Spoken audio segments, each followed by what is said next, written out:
પુરુષોનું શોષણ અને અન્યાય સમગ્ર જીવનભર સ્ત્રીઓ સહન કરતી રહી છે અને આપણે ત્રાસ કરતા જ રહ્યા છે.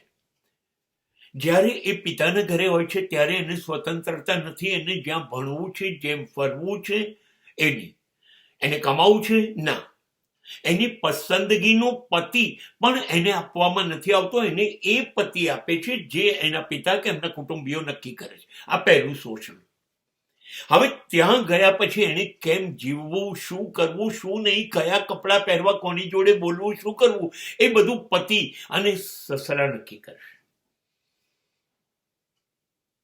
એ શું નક્કી કરશે મને એ સમજાવો. હવે થોડીક આગળ જશે અને પતિ ઘરડો થશે. હા, તો ત્યારે સંતાનો યુવાન થઈ ગયા છે. હવે દીકરાઓ અને એની વહુઓ જે કહેશે એ કરવાનું રહેશે. અચ્છા, તો એને ક્યારે એને ગમે એવું કરવાનું? ક્યારેય નહીં. આપણે લોકોએ જન્મથી એના મૃત્યુ સુધી સતત એના હાથ અને પગ લોખંડની બેડીઓથી બાંધી દીધા. એને વિચાર પણ નહીં કરવાનો, જીવવાનું નહીં.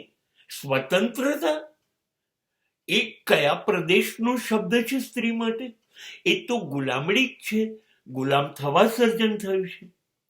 આ દુર્દશા કરવા બદલ મને અને તમને ઈશ્વર માફ નહીં કરે.